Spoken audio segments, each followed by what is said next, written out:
Alors, bonjour, je suis très heureuse d'être avec vous cet après-midi. Le but de ma présence pour la présentation d'aujourd'hui, c'est vraiment de vous décortiquer un peu. Quand on parle de la Société Alzheimer de Québec, on parle de quoi? Nos services pour que vous puissiez être les mieux outillés possibles pour en parler aux proches aidants puis aux personnes atteintes que vous rencontrez. Parce qu'on a la profonde conviction que c'est en sachant exactement ce qu'on fait et pourquoi on le fait que vous allez pouvoir en parler aux gens que vous rencontrez et les convaincre, si nécessaire, de venir nous voir. Comme tout le monde, je n'ai pas de conflit d'intérêt dans la présente présentation.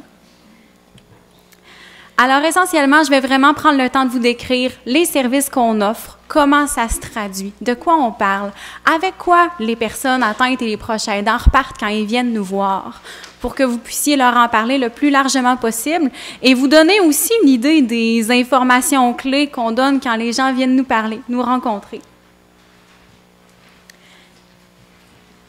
Quand on parle, un de nos services principaux, c'est les rencontres individuelles, les rencontres familiales. Et pour être capable d'aller un petit peu plus loin que ça, quand vous parlez de notre ressource, c'est essentiellement qu'on va répondre aux besoins, aux questions, aux différents besoins que Ève et toutes nos présentatrices nous ont parlé précédemment. On a eu l'occasion d'en entendre plusieurs. Je vais pouvoir revenir aussi plus largement. C'est de comprendre aussi qu'on ne fait pas une prise en charge. Et ça, c'est une information intéressante et pertinente parce qu'il y a plusieurs proches aidants pour qui ça peut être un frein. La crainte de voir leur situation prise par des professionnels et qu'il n'y a plus aucun contrôle sur la situation. Donc, de savoir que notre organisme est comme un bon ami, c'est-à-dire qu'on est là ponctuellement, on ne se verra pas nécessairement souvent, mais quand les gens ont besoin, on est là pour y répondre.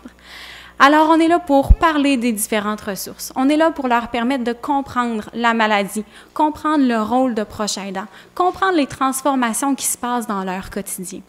Donc, comprendre les différents bouleversements qu'ils vivent, autant depuis l'annonce du diagnostic, mais depuis les premiers symptômes qu'ils ont remarqués. On est là pour donner de l'information, oui, par la documentation. Soit dit en passant, on a laissé de la documentation sur la table concernant les principales maladies cognitives, donc vous pourrez repartir avec. C'est pertinent pour pouvoir montrer aux aidants. Je tiens à dire aussi aux personnes qui sont avec nous en visioconférence qu'on peut les faire parvenir par courriel, par la poste aussi. Donc, c'est pas parce qu'on est plus loin qu'on n'a pas accès à cette information-là. Au grand contraire, on est disponible là, vraiment sur l'ensemble du territoire de la capitale nationale. Donc, Port-Neuf, Québec et Chaudière-Appalaches, je m'excuse, Charlevoix. Et je tiens à vous préciser, ça aussi, des fois, ça aide à créer un lien de confiance parce que vous avez la chance de faire un suivi avec les familles et les proches aidants.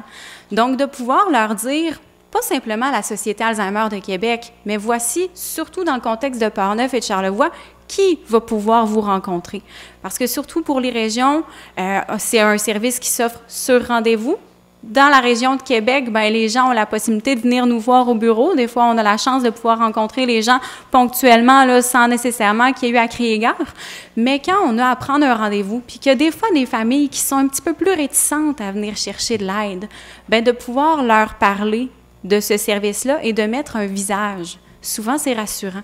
Ça permet déjà de créer un lien parce que vous les connaissez bien, vos proches aidants. Vous les connaissez bien, les personnes atteintes que vous accompagnez. Vous connaissez les freins et les obstacles qu'ils vivent dans le quotidien. Donc, de pouvoir leur montrer un visage, de pouvoir leur dire « voici la personne qui va vous rencontrer », souvent, c'est rassurant. Ça permet déjà de faire un premier pas. Quand on parle du fameux premier lien, c'en est un premier lien. C'est de créer un filet de sécurité puis d'être un maillon dans cette chaîne-là pour que les gens aient accès aux meilleurs services disponibles selon leurs besoins.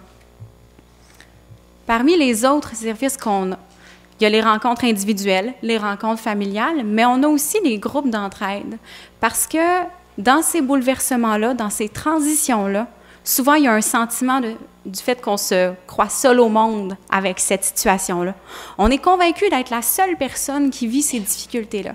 Et le fait de pouvoir rencontrer d'autres proches aidants qui vivent la même réalité, souvent c'est rassurant, ça permet de briser l'isolement, parce que oui, Karine nous disait, des fois les personnes atteintes sont plus sujettes à s'isoler, mais les aidants aussi. Il y a un sentiment d'isolement qui peut se créer parce qu'on ne se sent pas nécessairement compris par les gens de notre entourage. Alors le fait de pouvoir se retrouver entre proches aidants, et c'est animé par 2 proches aidantes bénévoles, donc qui elles aussi sont passées par là. C'est pour ça qu'on parle d'un groupe qui est par et pour, c'est par les aidants pour les aidants. Ça se déroule de septembre à janvier, un vendredi après-midi sur 2. C'est vraiment sous forme de café-rencontre. On y va très légèrement, très sommairement. Il n'y a pas de sujet préétabli. Les gens se présentent avec les préoccupations qui les habitent ici et maintenant et discutent de ça entre eux. Ça fait en sorte que c'est une formule qui est très libre. Comme ça se déroule aux 2 semaines, les gens ont le droit de venir à toutes les rencontres, mais ils peuvent venir une fois dans l'année, dépendamment des besoins. Souvent, après une première rencontre individuelle, c'est pas rare qu'on voit des gens qui commencent à participer à notre groupe Les Roseaux. Parce que là, ça a déjà fait un premier pas, et là, ils commencent à discuter avec d'autres aidants, et ça leur permet de se créer un réseau qui comprend bien ce qu'ils vivent aussi. C'est un groupe ouvert, donc des fois, c'est des nouveaux proches aidants qu'on voit. Des fois, il y en a qui viennent à chaque rencontre et qu'on est habitué de les voir. Donc, il y a des gens qui vont se voir de façon récurrente. Il y a toutefois des nouveaux visages. C'est moins intimidant souvent pour une première étape dans la démarche de groupe. Et l'image du roseau, bien évidemment, pour illustrer la résilience qu'ont les proches aidants à travers toutes ces épreuves-là. Pour les gens qui souhaitent aller un petit peu plus loin dans la démarche de groupe, on a un groupe qui se déroule sur 8 rencontres. C'est un groupe d'information et de soutien. Donc, on va un petit peu plus loin souvent que dans le groupe Les Roseaux parce qu'on a des informations plus précises. On laisse évidemment de l'espace aux proches aidants pour être capable d'échanger sur ce qu'ils vivent et la réalité avec laquelle ils composent, mais c'est vraiment une formule plus structurée. Ça se déroule sur 8 semaines et là, on a vraiment des thèmes qu'on aborde à chacune des rencontres. Il y a des gens qui vont nous dire qu'ils viennent suivre une formation. C'est pas tant une formation en bonne et due forme, mais oui, on va compléter avec l'information puis du contenu. Mais ça donne des fois l'impression aux proches aidants qui viennent suivre une formation, puis à ce moment-là, bien, ils se sentent plus outillés. Alors, vous avez également, ça aussi, je trouve ça pertinent de vous en parler parce que vous allez savoir exactement quoi répondre. S'il y a un proche aidant qui vous demande, bien, c'est bien beau un groupe, mais de quoi on va parler? Qu'est-ce que je vais aller rechercher? Qu'est-ce que je vais aller retirer en allant là? Vous les avez exactement ici. À chaque semaine, on aborde un thème. On a la chance d'avoir un médecin qui vient nous parler. On a la chance d'avoir un notaire qui vient nous expliquer tous les aspects légaux. Souvent, c'est des notions, quand on ne baigne pas là-dedans, moi, j'ai aucune idée, je ne suis pas notaire. Puis avant de travailler à la Société Alzheimer de Québec, bien, j'aurais eu beaucoup de difficultés à comprendre qu'est-ce que ça implique, une procuration, un mandat de protection, un testament, quand est-ce qu'on utilise l'un ou l'autre. Alors, j'ai pas de misère à me figurer. Si je suis un proche aidant qui n'a jamais été dans le domaine médical, dans le domaine légal, dans le domaine social, je pars de loin pour avoir toutes les bonnes informations puis mettre les démarches en place. Donc, c'est là que vous jouez un rôle très pertinent et c'est là que nous aussi, on peut jouer un rôle en complément d'information. Donc, le but également de la présentation, c'est de voir à quel point on est complémentaires. On est différents maillons dans la chaîne qui permettent de soutenir les proches aidants. Alors, on parle de la communication, des ressources qui peuvent permettre d'adapter le quotidien. Comment simplifier la vie, dans la vie de tous les jours, pour que autant les personnes atteintes et les proches aidants puissent avoir un quotidien le plus doux possible. Comment prendre soin de soi comme proche aidant. On a parlé des risques que ça a sur la santé des aidants, les risques d'isolement, les risques au niveau de l'épuisement, la diminution de l'espérance de vie, ça peut aller loin. Donc, on aborde cette question-là aussi, comment être capable de se respecter. Et on a un service qui est un peu mon coup de cœur.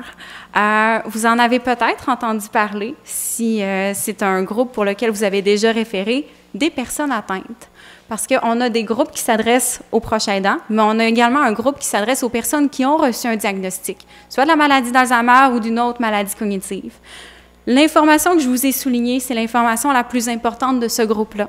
C'est pour des personnes qui souhaitent en parler, qui sont conscientes de la maladie, qui ont une bonne autocritique, qui sont conscientes des difficultés que ça représente dans leur vie et qui désirent échanger avec d'autres. Mais le fait de se sentir seul au monde pour accompagner une personne atteinte est aussi en vigueur pour les personnes atteintes elles-mêmes. Souvent, elles ont le sentiment que le monde tout autour d'eux vient de s'effondrer, que la terre vient de s'écrouler. Et elles peuvent se sentir seules là-dedans aussi. Donc, ça permet de briser l'isolement. Ça permet de savoir qu'il y a d'autres personnes qui vivent avec ces maladies-là, puis que finalement, la vie a continué, qui ont été capables de s'ajuster, qui ont été capables de se donner des trucs au fil du temps. Alors, vous voyez également les différents thèmes qui sont abordés à chacune des rencontres. C'est une fois par semaine. On ne le donne pas à l'année, celui-là. Il n'y a pas nécessairement des sessions qui sont préétablies. C'est un groupe qu'on démarre uniquement quand on a un nombre suffisant d'inscriptions. C'est animé par 2 de nos intervenantes. Donc, il y a toujours là, quand même un bon soutien pour le groupe pour être capable de continuer.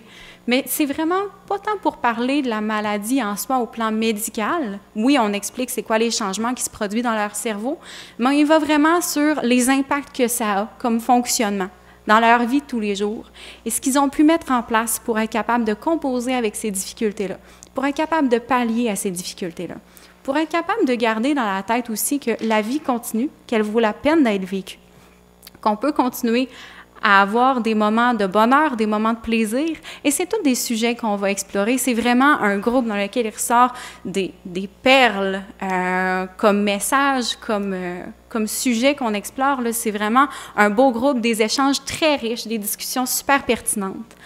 Alors, ça fait partie de l'ensemble des services de groupe qu'on peut avoir, autant pour les services après ça individuels. On a également le centre de jour, l'intemporel, vous en avez probablement entendu parler. C'est notre seule et unique forme de répit qu'on peut offrir pour les proches aidants. Soit dit en passant, on n'a pas de répit à domicile, on n'a pas de préposé qui peut offrir du répit à la maison, mais on a le service de centre de jour qui est ouvert présentement 6 jours par semaine, donc quand même du lundi au samedi. Alors, on a une belle offre de service et la façon dont on fonctionne, c'est pas des numéros qu'on rencontre, hein, c'est vraiment des personnes et on prend le temps de rencontrer les gens pour cibler le groupe qui va être le plus pertinent. Je vous donne un exemple. Le groupe du lundi, c'est un groupe où c'est des gens qui sont un peu plus jeunes, qui sont très actifs.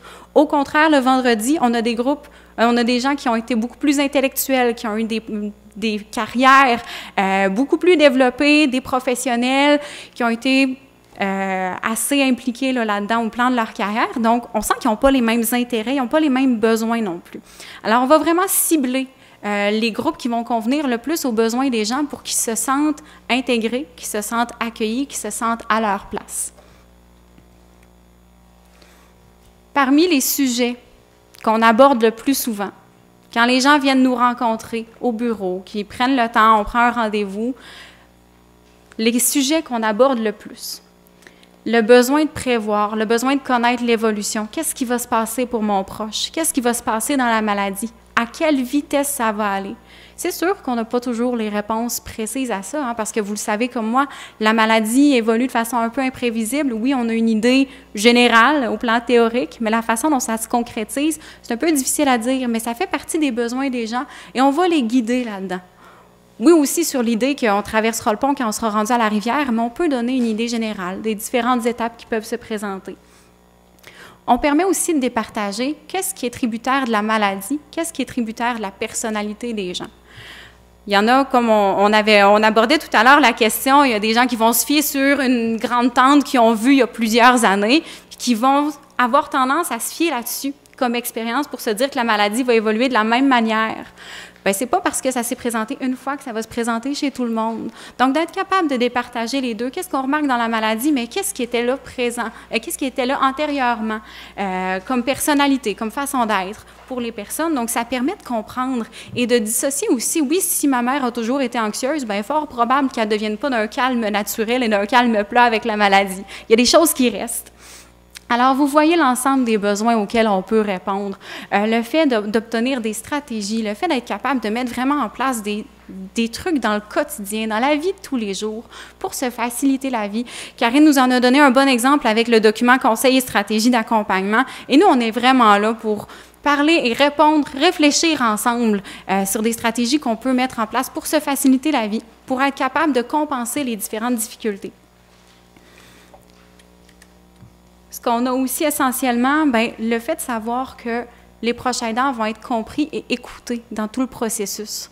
Vous avez la chance de pouvoir les rencontrer en suivi. Vous les connaissez, vous les voyez plus d'une fois et vous connaissez leurs préoccupations dans le quotidien, mais vous savez aussi que les différentes ressources auxquelles ils vont pouvoir avoir accès sont un soutien et non pas une façon de pouvoir prendre en charge au complet et que leurs opinions ne soient pas écoutées là-dedans. Donc, vous êtes un maillon important, vous aussi, comme professionnel dans cette chaîne-là, parce que vous êtes capable de remettre avec eux les pièces dans le bon sens, les pièces du casse-tête, de comprendre quels services vont être pertinents au bon moment. Comme Noémie nous parlait des différentes valises qu'on a, bien, d'explorer avec eux qu'est-ce qu'ils ont dans leurs valises, qu'est-ce que nous, on a, et à quel moment on peut se servir des différents outils. Puis là, dans une situation avec des maladies cognitives ou pour des proches aidants, puis même des personnes atteintes, où on a le sentiment que la Terre tout entière vient de s'effondrer, que même s'ils essaient de retenir la vague dans leurs mains, bien, la vague s'en va encore. le fait de pouvoir exprimer leurs besoins, le fait de pouvoir exprimer leurs émotions et de se sentir compris et écouté, souvent, ça permet de reprendre un peu de contrôle. Ça permet de remettre les pieds par terre puis de savoir qu'on va être capable de continuer à avancer dans ce chemin-là, même s'il est un peu sinueux, même s'il est un peu embrouillé, bien qu'on va être capable d'avancer là-dedans. Et nous, on est là pour les accompagner à n'importe quel moment dans la maladie. Et en conclusion, bien, j'ai juste le goût de vous dire, on ne le répétera jamais assez souvent. Le respect du rythme, autant des personnes atteintes que des proches aidants. C'est comme dans n'importe quoi, on ne fait pas pousser une carotte plus vite parce qu'on tire sur la tige. Les gens ont un rythme. Les gens n'iront pas nécessairement faire appel à nous très rapidement dans la maladie. Et ça se peut que nous, comme professionnels, on souhaiterait donc qu'ils viennent nous voir. Les gens ont un rythme et ils vont retenir l'information au moment où ils vont être prêts à l'obtenir. Alors, j'espère que ça vous aura éclairé sur les différents services qu'on offre et au plaisir de pouvoir collaborer avec vous.